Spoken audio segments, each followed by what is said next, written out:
नमस्कार. तुमच्या सर्वांचं स्वागत करतोय आपल्या या चॅनलवर. मित्रांनो, मनोज जरांगे पाटील यांनी थेट मोदी व शहा यांना चॅलेंज दिलं आणि त्यानंतर जे आहे संपूर्ण देशाच्या राज्याच्याच नव्हे तर संपूर्ण देशाच्या राजकारणात मोठी खळबळ वाजलेली आहे.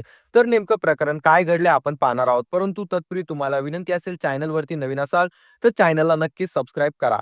मित्रांनो, मनोज जरांगे पाटील यांनी जे आहे थेट त्या ठिकाणी ओपनपणे नरेंद्र मोदी आणि अमित शहा यांना चॅलेंज दिलं आणि त्यानंतर या प्रकरणामध्ये एक जे नाव आहे याचा नेहमी उल्लेख होत आहे, शौर्य पाटील मृत्यू प्रकरण. तर हे नेमकं प्रकरण काय आहे, ही संपूर्ण माहिती आपण या व्हिडिओमध्ये सविस्तरपणे समजून घेऊया. शौर्य पाटील मृत्यू प्रकरण हे जरी दिल्लीमध्ये घडलं असलं तरी त्याचे धागेदोरे महाराष्ट्राशी जोडले गेलेले आहेत.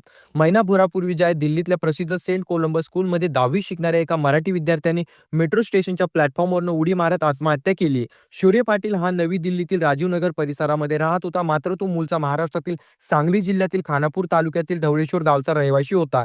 त्याचे वडील प्रदीप पाटील हे सोने चांदी घालायचा व्यवसाय करत असून ते गेल्या अनेक वर्षापासून दिल्लीत वास्तव्यास होते. 18 नोव्हेंबर रोजी शौर्यने राजेंद्रनगर मेट्रो स्टेशनवरून उडी मारत आपलं आयुष्य संपविलं. या घटनेनंतर सापडलेल्या सुसाईड नोटमध्ये शौर्यने धक्कादायक असा खुलासा केला होता, आरोप केले होते. त्याने स्पष्टपणे लिहिलेलं आहे की शाळेतील काही शिक्षकांकडून होत असलेल्या मानसिक छळामुळे आपण हे टोकाचं पाऊल उचलत आहोत. या गंभीर आरोपांच्या आधारे दिल्ली पोलिसांनी सेंट कोलंबस शाळेचे प्राचार्य आणि 3 शिक्षकांविरोधात गुन्हा दाखल केलेला आहे.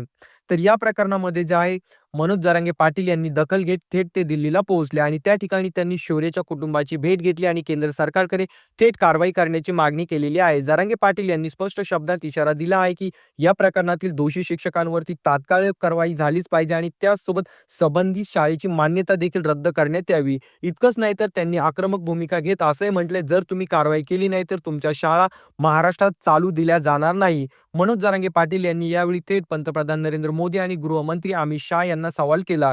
हे मराठ्यांचं लेकरू आहे म्हणून कारवाई होत नाहीये का? महाराष्ट्रात सुसाईड नोटमध्ये नाव जरी आलं तरी मुख्यमंत्री कारवाई करतात. मग केंद्र सरकार का गप्प आहे? न्याय हा द्यावाच लागेल, अन्यथा केंद्र सरकारला याची राजकीय किंमत मोजावी लागेल, असं जरांगे पाटील यांनी ठणकावून सांगितलेलं आहे. तर या प्रकरणामध्ये नेमकं समोर काय होतंय, तुमच्यासाठी संपूर्ण अपडेट घेऊन येणार आहे. तर आपल्या व्हायरल बातमी या चॅनलला नक्कीच सबस्क्राईब करा.